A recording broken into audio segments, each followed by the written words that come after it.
other part of my question. Well, the worst thing is to leave it the way it is forever. I mean, this just can't continue. We can't continue to be a country that doesn't make things. We have to be able to make things to provide jobs for Americans. That's it. It's that simple. China is an example. I mean, it's outrageous. I mean, they don't consume anything. All they do is export and flood and distort markets in addition to all the tariffs and barriers they put in place.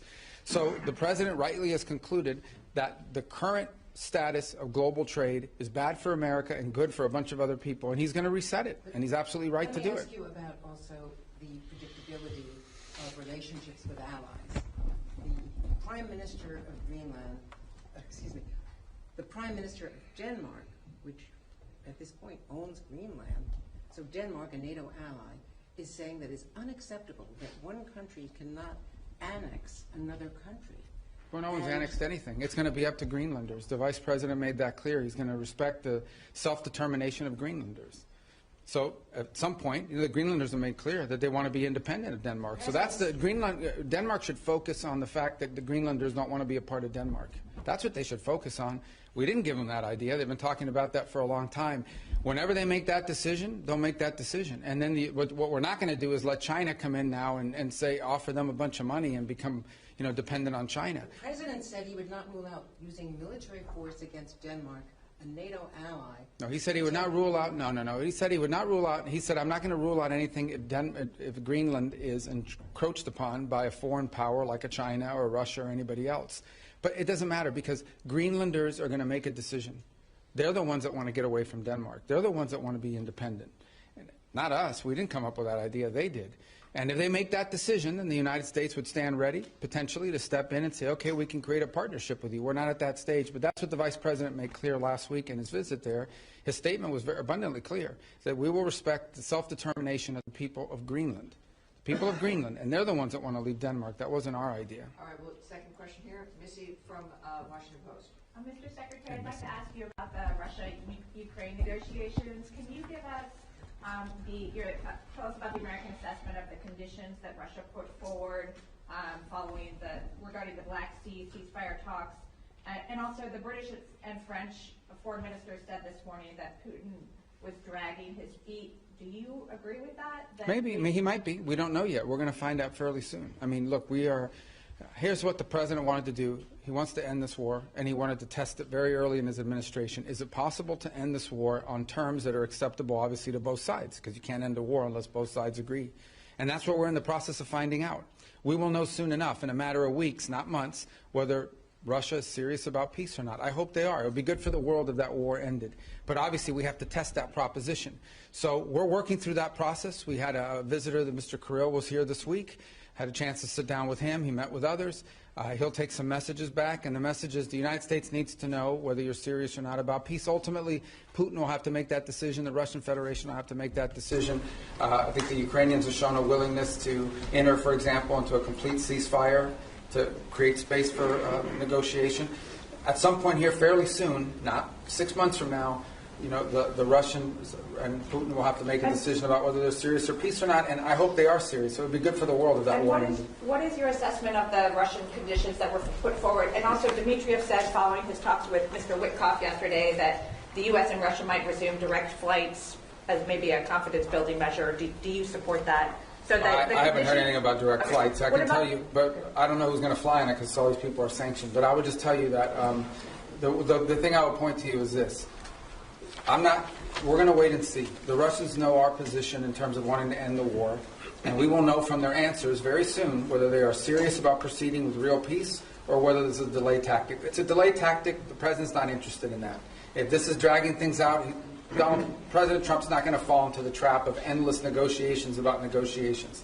We will know soon enough whether or not Russia's serious about peace. If they are, that'll be great. Then we can move towards peace. If they're not, then we'll have to reevaluate where we stand and what we do moving forward about it. But we'll be in no different a position than we are today, or we were when he took office. He wanted to know early in his administration, is peace possible? We're testing to see if the Russians are interested in peace. Their actions, not their words, their actions will determine whether they're serious or not. And we intend to find that out sooner rather than later. And what about their conditions? Which conditions? They put forward additional conditions after you had the Black Sea ceasefire. Yeah, so again, I mean, this is part of the back and forth with these sorts of things. I've had phone calls with foreign leaders, and then I read the readout, and it's like, oh, we said, no, you never, they came, they said something to me they never said. I guess that's part of the game in this place or whatever. But look, bottom line is, to me, at the end of the day, what's going to matter here is whether we're going to move towards peace or not. If peace is real, we will know soon enough. If they're not interested in peace, we will know soon enough. And we'll make decisions on the basis. I hope they are real. There are some promising signs. There are some troubling signs. It's not going to be easy. No one ever said this would be easy. But we're going to find out sooner rather than later. And let's just say I'm hopeful. I remain hopeful. I need to be hopeful that peace is possible and that the Russians are serious about peace. We want them to be serious about peace. And hopefully they are, but we'll know sooner rather than later. Daphne, Reuters. Hi, sorry, I'm back here. Your last name's Reuters? Oh, that's pretty cool, isn't it? Go ahead. On the 5% defense spending target, have you received pushback to this idea while you've been here this week? And you mentioned yesterday up to 5% was your language. What do you mean by up to 5%? Well, I said up to a path up, getting up to 5% at some point. I'm not saying overnight, but to get to that point. We think that's what NATO allies need to be spending for NATO to face the threats that it itself has identified and articulated. Here's the good news. The good news is everyone generally, with a couple exceptions, are spending more on defense today than they were 3, 4, 5 years ago. That's positive. That trend needs to continue. So the trend lines are good, but they need to continue. But this is not about spending. Okay? This is not about money necessarily. This is about capability. In order for NATO to be stronger, it needs partners that are stronger. Okay? The United States commits a lot to NATO and continues to. We are as involved in NATO today as we have ever been, and we intend to continue to be. But it has to be a real alliance, and that means that our alliance partners have to increase their own capabilities. So hopefully 2 things have led to that. The first is the war in Ukraine, I think, has woken up a lot of people on the continent about real threats and real war.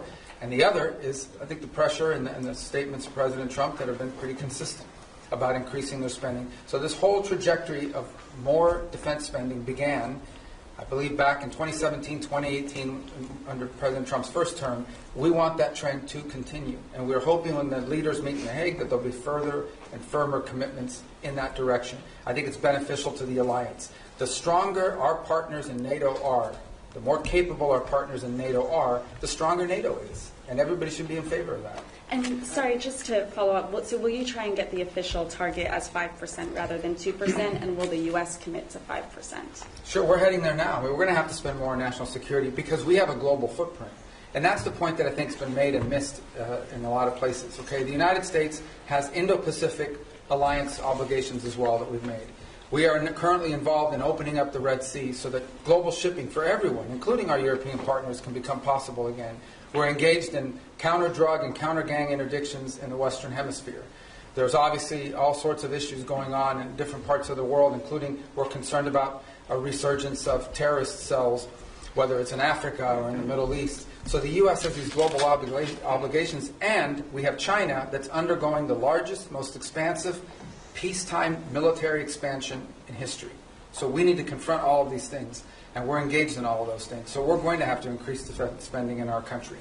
I think our commitment to NATO isn't just 3-something% spending of GDP. It's sustained over an extraordinary period of time, and that continues. So, look, I think our partners know they need to do more. They've all indicated they want to do more. They've begun to do more, and that trend needs to continue. Mr. Secretary, you mentioned that you met with Kirill Dmitriev as well. In order to stop them from dragging their feet and dragging this on, is there anything that you said, perhaps not threats, but is there anything that you said you wanted to see concretely from the Russian side in order to peace?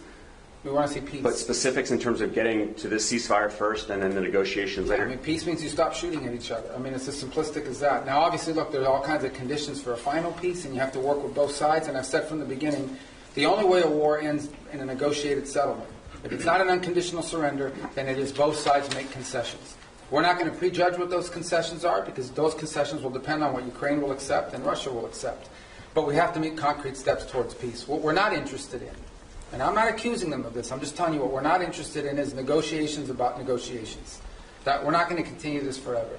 So none of it was threatening. I think it was more an explanation of this is our timeline, and at some point it'll be clear whether you want peace or you don't want peace. And that time is coming. It's pretty short. At the same time, as you now have seen, members of Congress have begun to file bills to increase sanctions. So there is going to be growing pressure from Capitol Hill to impose sanctions that we're not going to be able to stop.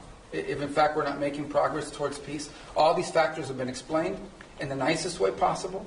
Hopefully he'll take that message back to Moscow, and it'll make clear that we need to begin to see real progress, or we'll have to conclude that they're not interested in peace. But let's hope they are, because I think it would be better for everyone. Are more talks planned? Well, we need to hear an answer to this. I mean, talks are only, we're going to have talks as long as talks are about something. It can't be talks about talks. At the end, I think initially it was important to talk because we hadn't talked to them in a long time, but now we've reached the stage where we need to make progress. And if we're not making progress towards peace, then we have a set of factors that we have to take into account. But hopefully we are going to make progress towards peace. I remain optimistic that we can. It'll be hard, it'll be difficult, but I'm optimistic that we can. Mr. Secretary, the Myanmar earthquake, I mean, normally in these kind of events you would have up to 200 Americans with sniffer dogs, special equipment, experts in their field, saving lives on the ground. This has not happened because of the dismantling of U.S. Well, that and the fact that it's run by a military junta that doesn't like us. So it's hard for us to move around in that country. I say these events are always non-political. They went into Syria, for example, in the Turkey-Syria earthquake. So they can accept. Well, we're not the government of the world. No, we'll provide humanitarian assistance, just like everybody else does, and we will do it the best we can. But we also have other needs we have to balance that against. We're not walking away from humanitarian assistance. But again, I go back, there's a lot of other rich countries in the world. They should all be pitching in. We're going to do our part. We already have people there. We'll have more people there. We'll help as much as we can. It's not the easiest place to work. Okay, they have a military junta that doesn't like us, doesn't necessarily allow us to operate in that country the way we wanted to. That would have impeded our response no matter what. That said, we are willing to continue to help in the humanitarian crisis. Other countries need to do so as well. China's a very rich country. India's a rich country. There are a lot of other countries in the world, and everyone should pitch in. I don't think it's fair to assume that the United States needs to continue to share the burden, 60-70% of humanitarian aid around the world.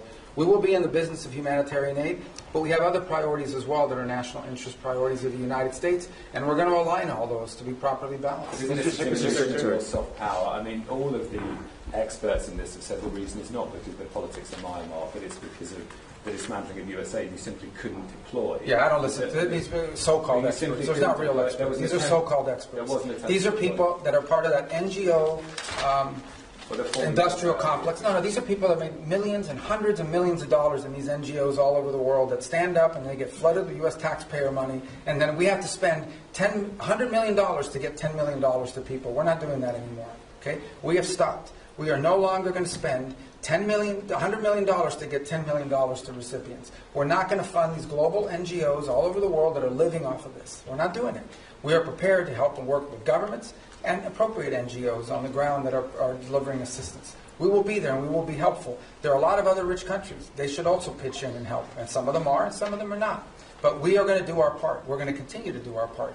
But it's going to be balanced with all of the other interests we have as a country. We are not a nation. We are the richest country in the world, but our resources are not unlimited. They are not unlimited. And we have a massive national debt, and we have many other priorities as well, and it's time to recalibrate all of that. So we'll be there, we'll be helpful as much as we can. We've got other things we have to take care of as well, but we care deeply about what's happened there. Mr. So we should have a more cooperative government. Mr. Secretary, the Middle East was part of your discussion here in NATO, especially that did you find support from members toward your policy, or airstrikes and Houthis, and your maximum pressure policy toward Iran? Yeah, I mean, on the Houthis, everybody wants to get their ships through the Red Sea. We're the only ones doing anything about it, but everyone wants to, get their ships through there. As I said, we've done the world a great favor by taking on this band of criminals who have, unfortunately, sophisticated weaponry that they can use to, they attacked, 150, 160 merchant vessels. 174 times they've attacked the United States Navy. So I think the world should be grateful to the United States for being involved in this and doing this. Everyone thanks us for it. I understand these nations have limited capabilities despite being very rich countries. Nobody else can project power there and do this. But that said, we think that mission is going to bear fruit, and it's necessary. We can't have a band of criminals controlling that. In the case of Iran, I don't know of any country in the world that's excited about Iran ever having a nuclear weapons capability. Some are more forceful about it than others. We've had talks about that. As you know, the president would like to figure out what's going to happen there. But he's also made it clear that there's not going to be a nuclear-armed Iran. That's not going to happen under his watch. Mr. Secretary, what's your message to foreign citizens who may be afraid to come to the United States because they're concerned about potentially being detained over some minor administrative error because they might have something on their phone like criticism of the president or of the Israel-Gaza conflict, and they don't want to come into the United States now? No, first of all, those people that have their phones looked at and so forth, and I'll refer you to CBP to go through their processes. But generally, it's people that have been flagged coming in for a reason. I would say that if you're not coming to the United States to join a Hamas protest or to come here and tell us about how right Hamas is, or to tell us about, stir up conflict on our campuses and create riots in our street and vandalize our universities, then you have nothing to worry about. But thousands and thousands of people come into the U.S. every single day to conduct business, to travel, to do all sorts, to visit relatives. It happens every day. It's very commonplace, and nobody has a problem. I mean, if you're coming here to create problems, you're probably going to have a problem, and I think that's a good thing. If you're coming here to create problems, not here, in the United States, you're probably going to have a problem. Yeah, we're not going to continue to be stupid enough to let people into our country who are coming here to tear things up. Not going to happen. Mr. Secretary, have the Russians done anything concrete to make you encouraged that they are truly interested in peace? And when you talk about timeline, I know you're not going to give a specific timeline, but are you talking weeks? Are you talking months? I think we're talking weeks, probably. Yeah. I mean, there's a lot that has to happen here in the next few weeks in order for this to be real. In terms of concrete, they've agreed to certain things. I mean, I think their things are not striking now that they were before. Obviously, both sides claim that the ceasefire is being violated, as typical of ceasefires like this. But that said, not concrete in terms of are we closer to peace? We're closer to peace simply because we're talking to both sides, but we're not closer to peace because we have a deal on our hands to end this conflict. But we're going to know soon enough. That's my point I make everybody. People come, oh, well, Putin, you can't trust him. It's not about trusting Putin. It's not about trusting anybody. This is about actions. If you're interested in peace, you stop fighting. And you lay out the conditions by which you're willing to end a war. And they have to be reasonable conditions, right? Not crazy stuff. If you're interested in peace, that's what you do. If you're not interested in peace, then you sort of drag it out and you come up with excuses and you pull, and we know that, and we're not going to get pulled into that. But let's hope it doesn't come to that. Let's hope it, let's be optimistic that that's not the direction we're going. We're prepared if it is, but let's hope that we're not heading in the direction of this is just a delay tactic. All right, one more, then we wrap up. Don't you guys want to go home, the ones that came? Your allies here and also Ukraine, they believe that Russia is actually preparing to launch another campaign, a military campaign, as soon as the winter season ends. Do you have any reason to doubt that? That they're going to do what, I'm sorry? The Russians they are preparing to start another military campaign. Well, then we'll know they're not interested in peace. And at this very moment, they're targeting energy sites. Can I get a reaction to that? Targeting what, I'm sorry? Energy sites in Ukraine. Well, again, I get that means they're violating the ceasefire. That's not a good sign, but I think that would tell you this, that ultimately this is a war right now. Things are going to be blowing up in Ukraine and inside of Russia because there's still a war going on. That's what we're trying to end. Okay, if we have a true ceasefire, which is what we wanted, a complete ceasefire, nothing should be blowing up. But the Russians didn't agree to that. They wanted a partial. And then obviously when you get into these partials, it's one of the reasons why we didn't push for a partial. We'll take it because it's better than nothing. But one of the reasons why we didn't push for a partial, because there's always disputes about what are you hitting and what you're not hitting. But in the end, this is still a war. And we want it to stop. The fact that religious sites are being hit, or energy sites are being hit, or civilian sites are being hit, that's why war is a bad thing. And that's why the president wants to end it. As far as them conducting another campaign, well, then that'll be a very clear sign. Right? If all of a sudden we wake up tomorrow and the Russians are launching a massive offensive, then I think that's a pretty clear sign they're not interested in peace. That hasn't happened yet. Let's hope it doesn't happen. We want to know whether they want to do peace or not. And if they do, then there's a way there, and we're willing to help. If they're not, then it's good to know early, so we can adjust our policies accordingly. All right, everybody, All right. thank you so much. Thank you, guys. Thank you. Ambassador